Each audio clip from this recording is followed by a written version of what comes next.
Donald Trump just finished up a disastrous press conference in the Oval Office. He was crashing out and the feed cut out as he seemed to be saying that I could use a shit right now. Here, play this clip. Now, I'm not sure what's going on medically right there, but he did seem to say, I could use a shit. Now, he continued to crash out in the Oval Office when talking about the catastrophic war in Iran. I guess the purpose of this press conference was supposed to be to talk about reducing prescription drug prices, but then he started talking about the war in Iran, his catastrophic and unlawful war in Iran. And then Donald Trump started saying, I deserve so much credit. I saved 8 young women, beautiful young women. I saved the young women. As he's covering up the Epstein files, he's created a fictitious story where he believes he saved 8 young girls in Iran and that he deserves credit for that. Here, play this clip. Or the military operation, whatever you want to call it. And they're coming to us. The problem they have is they are very disorganized right now. Well, now yesterday, and I was very pleased with this, 8 young women were going to be executed yesterday afternoon at 6 o'clock. And I asked them, call it a favor or call it just a moral request that they not be executed. And they came back with an answer that they won't be executed. They're going to release, it was protesting. 8 beautiful young women. Very young women, and the pictures in the paper, and it's been a story for a little while, and I saw that, and I said, let's see if we can save them, and it was very nice what happened. So they're not going to be, what they're doing is, as you know, they're releasing 4 of them very shortly, and they're going to keep 4 of them in jail for a period of 1 month and release them, so they won't be executed. Yep. So if you're asking for... And then Donald Trump is asked, so how much longer are you going to wait? How long is this war going to take? Trump's like, Vietnam lasted 18 years. Be quiet. Donald, you dodged the draft 5 separate times and made up that you had bone spurs. But here's what he says. Play this clip. On the war with Iran, how long are you willing to wait until you get a unified response? Don't rush me, Jeff. Guys like you want to say, oh, so we were in Vietnam like for 18 years. We were in Iraq for many, many years. We're in for I don't like to say World War II because that was a biggie, but we were 4.5, almost 5 years in World War II. We were in the Korean War for 7 years. I've been doing this for 6 weeks. And their military is totally defeated. They're outside of the little wise guy ships. I call them the wise guy ships, the little boats that they have running around with guns in them. We'll take them out too when we see them. But so there are more questions like, give us a timeline, man. Give us a time. He's like, it's only been 5.5 weeks. He just like makes up times. And a reporter's like, no, it's actually been 2 months. And you said it would last 4 to 6 weeks. And so now it seems like it's never going to end. And he's like, what a disgraceful question you're asking. Here, play this clip. We have no pressure. It's only guys like you with a question like that about what's your time. We've been doing it for 5.5 weeks. But sir, is your administration 8 weeks that the U.S. now has been involved with Iran? You had initially said it would be 4 to 6 weeks. Well, I hope that, but I also took a little break. I gave them a break. And then Donald Trump's like, look, if we ended the war right now, it would be a tremendous success already. Think about it. We control the Strait of Hormuz. You don't. You're delusional. You're literally a psychotic human. We do not control the Strait of Hormuz. What the hell are you talking about? Play this clip. A break. And remember this, I want to make the best deal. I could make a deal right now. Do you know that if I left right now, we had a tremendous success. It would take them 20 years to rebuild, but I don't want to do that. I want to have it everlasting. I want to have it where they never have a chance to get it. I mean, the way you asked that question, yeah, I did say it. I thought it would take 4 to 6 weeks, and I was right, because at the end of 6 weeks, at the end of 4 weeks, their military was decimated. So what are you saying? But now what I'm doing, I can't tell you that. I don't want to put that kind of a timetable on it, but it'll go pretty quickly. And we'll have the strait opened up. Now, right now, we have it closed. We have total control of the strait. And the fact that it's closed, they would have opened it up 3 days ago. They came to us and they said, we will agree to open the strait. And all my people were happy. Everybody was happy except me. I said, wait a minute, if we open the strait, that means they're going to make $500 million a day. I don't want them to make $500 million a day until they settle this thing. So I'm the one that kept it closed. We have total control of it. And it'll open when they make a deal or something else happens that's very positive. And then he talks about Martin Luther King and how he gets more people in his crowd than Martin Luther King got by the Lincoln Memorial, by the reflecting pool. Here, play this clip. And you'll see the ramp too. We're keeping the ramp. That was for FDR. He needed a ramp, as some people would know. And in his honor, we're leaving it. I wanted to leave it. It means something. The other thing that we're doing that's taking place right now is the Lincoln Memorial has a beautiful reflecting pond or lake. They call it a pool, lake, and pond. Everything is different, but the word reflecting is a good term. It was built in 1922, and it was built out of granite and various stones on the bottom, and they never look great because that's not really meant to be a stone that's underwater for that much of a period of time. It's about 1.5 to 2 feet deep. You all know it well. That's where Martin Luther King gave his great speech, and he had 1 million people, and I had the same exact crowd, maybe a little bit more, but they said I had 25,000 people on July 4th. I have pictures of Martin Luther King's crowd, my crowd. It's the exact same, everything, but it was 70 years difference. The exact same crowd, but I actually had more people, but that's okay. They gave him 1 million people. They said 1 million people, if I had 25,000 people. So, but these are the things that you get we had on July 4th.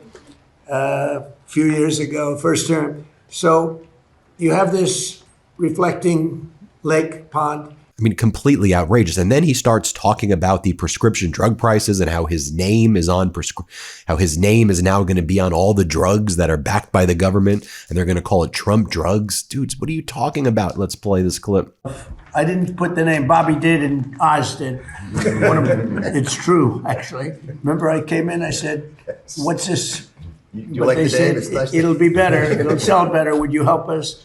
So I now have my name on medication. Yeah, no one really cares about that. No one cares about golden ballrooms. Nobody cares about triumphal arches. No one cares about Club Rose Garden or you getting Qatari jets. What we really care about is what are you doing for Americans right now who are suffering and struggling and who can't afford anything.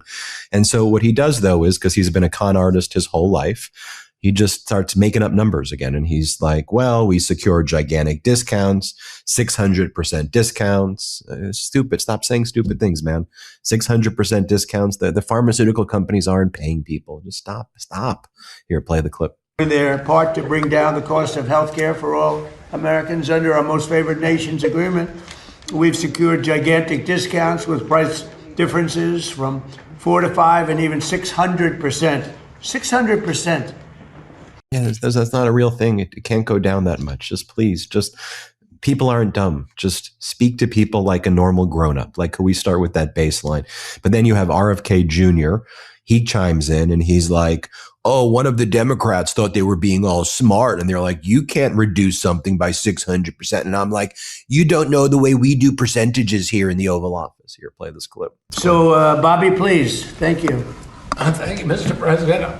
I was reminded when the president was speaking of a conversation that I had yesterday with one of the Democratic senators who was questioning me during a hearing, and she was ridiculing President Trump for his math, and she was saying it's mathematically impossible to have any drug drop by 600% cost, which he had claimed.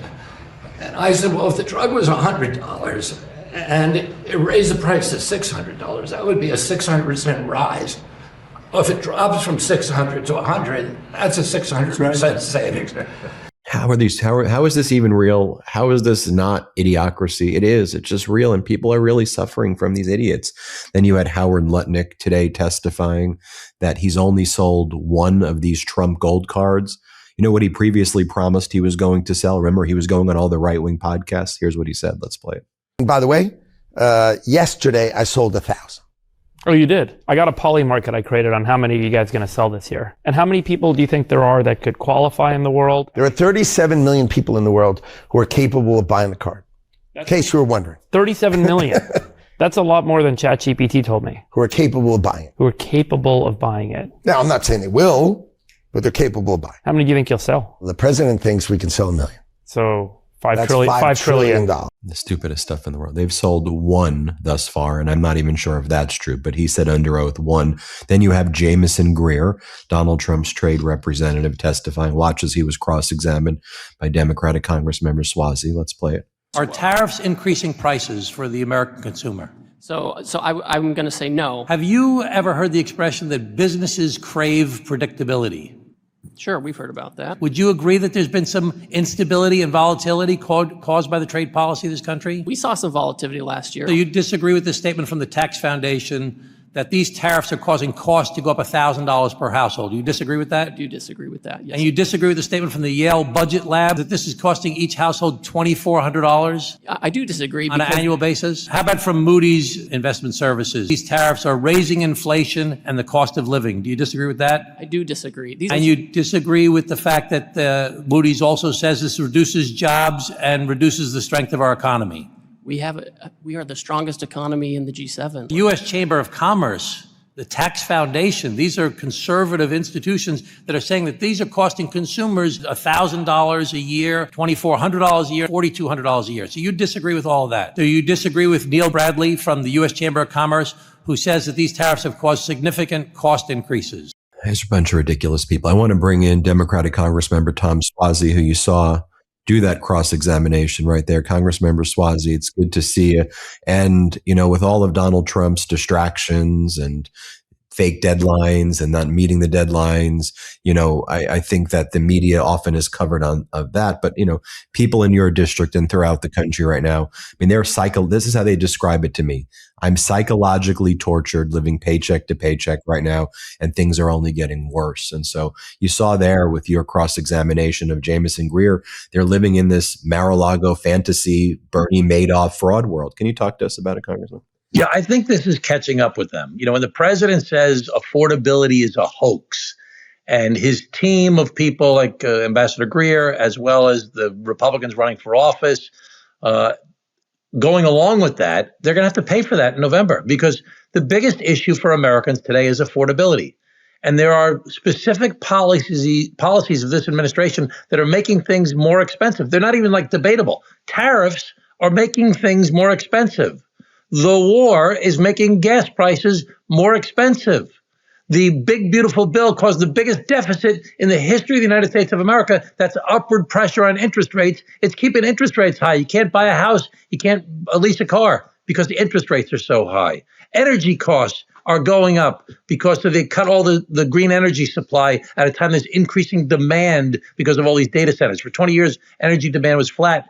And now for the first time in 20 years, it's going up because of the data centers. And they're cutting supply by not doing all of the above, by cutting the green energy projects. And there's so much more that goes into this as well. Things that are all causing upward, even the immigration policy has reduced the size of the workforce, and it's causing upward pressure on the costs in America. And they're saying it's a hoax. They're not even focusing on it. And they're talking about everything else. And what I've always said, and I'll stop talking, the president's like a pickpocket. And what do pickpockets do? One guy bumps into you, and when you're bumped into and you're distracted, the other guy picks your pocket.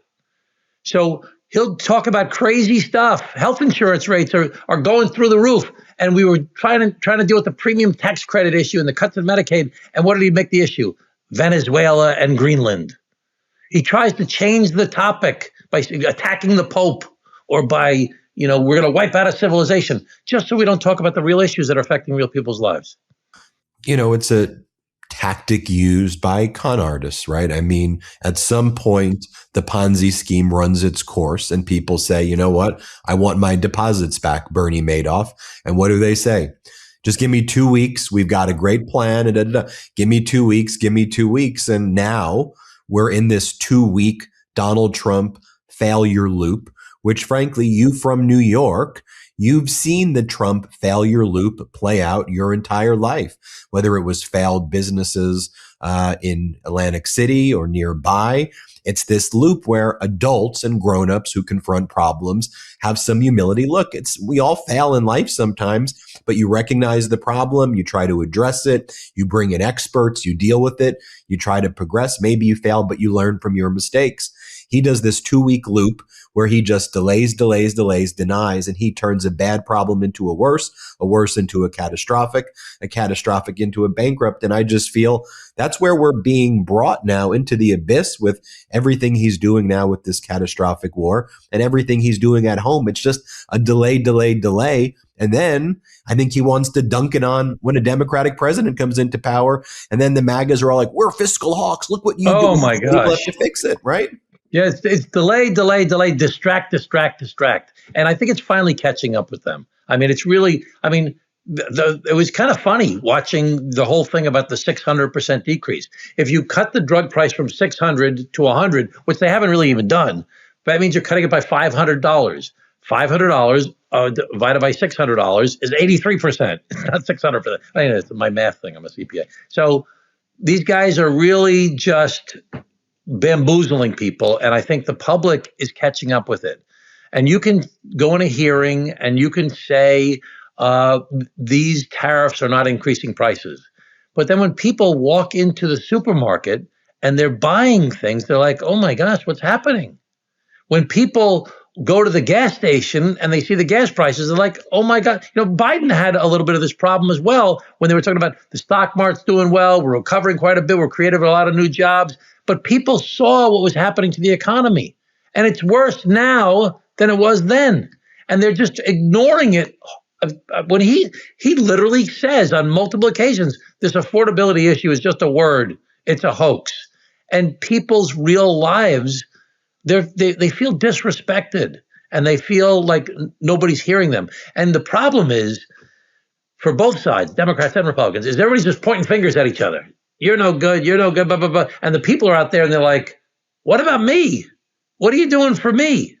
So we have to make sure that we are showing people that we have to have a rational tariff policy. Let's go after our strategic adversaries like China. That's okay. But don't treat our friends like Canada and Europe the same as we treat our adversaries. Can we try and negotiate better deals? Yeah, I'm all for that. But let's not treat them like they're our adversaries. These are our allies over long periods of time and a very important part of our economy and our lives here. So we have to have some rationality. You say all the above during the campaign, and then you say, no, it's just oil and gas we want. Okay, you want to do oil and gas, you want to do natural gas, fine. We just shouldn't do as much. Climate change is real. But let's do solar and wind. They canceled projects that were 80% complete. Wind projects were 80% complete. They tried to cancel them. And then the court ruled against them. The court ruled against them on the tariffs that what they were doing is illegal. They cut the premium tax credits. Came so close to fixing it in the Congress, and then the Senate bailed on us. So we have so much to do. But the first thing we have to do is recognize that people are suffering. I heard someone say the other day, because of all these economic problems, people have to delay the purchase of a home and delay the leasing of a car, which is bad. That's not bad. But you know what? There are people who can't pay their rent. They can't pay their basic bills. It's not even about buying a house or leasing a car, which, that's important too. But some people are just suffering paycheck to paycheck. And the first thing we have to do is recognize that Bill Clinton was famous for, I feel your pain. We have to show people that we understand that they are suffering and that we care and that we will work hard to try and solve those problems. And enough of just the distractions and the pickpockets. Your congressional district is mixed. I mean, you won your district, but Trump got more votes than Kamala in your district. 19,000 votes he won my district by. Yeah. Yeah. Are you seeing, like we see in the national numbers, these shifts? Trump's approval now at 33%, on the economy 30%. Are you seeing, like, when you go around to the different spots that you go to over there? There are people that voted for Trump that are having buyer's remorse. And there's a reason that they're raising this enormous amount of money and there's a reason that they started the whole thing with the redistricting in Texas, because Trump's going to do everything he can to defy history, which is that the sitting president his party often loses in the midterms. And so he wants to do everything he can to change that. He's going to cheat, like the redistricting in Texas that started this whole redistricting war. Hakeem Jeffries and others have fought back and won these fights. He's raising this enormous, crazy amounts of money. Republicans just have way more money than the Democrats do. And he's going to try all this distraction maneuvers. And he's going to try and make it so that he depresses turnout. So everybody's mad at everybody. They're mad at all the politicians, and they're discouraged, and they're disengaged, so they don't participate. So the most important thing we need people to do is show up and to pay attention and to get out and vote and say we want our country back. And we want to address the very real issues that we face. We want to address the affordability. We want to have a real fix for immigration. We need to address the healthcare costs in our country. And we have to deal with this crazy war in Iran right now. You know, when the war first happened in Iran, I was like, because I was born in 1962. I was 18 years old. My first vote was 1980 during the Iran hostage crisis. And when we first attacked Iran, I was like, let's get those guys. They've been treating us death to America and all this bad stuff. They're supporting the Hamas and the Houthis and Hezbollah all these years. We got to get those guys. Then we went to the briefing, and I was like, wait a minute, there really doesn't seem to be a plan here. There's no plan. Then we heard about the Straits of Hormuz, and we saw the whole gas price thing. We're like, wouldn't you think that that's like one of the most basic things you would have thought of ahead of time before you? There's a reason they've been doing all this bad stuff for 47 years and nobody ever attacked them before, because there's a lot of consequences. But they're acting off of instinct, and they think they can just, bluff their way through this stuff. This is serious life and death business. And we have to get serious people who are willing to work together to solve problems. Congressman Suozzi, thanks for joining us. Thanks, man. Everybody hit subscribe. Let's get to 7 million subscribers. Want to stay plugged in? Become a subscriber to our Substack at MeidasPlus.com. You'll get daily recaps from Ron Filipkowski, ad-free episodes of our podcast, and more exclusive content only available at MeidasPlus.com.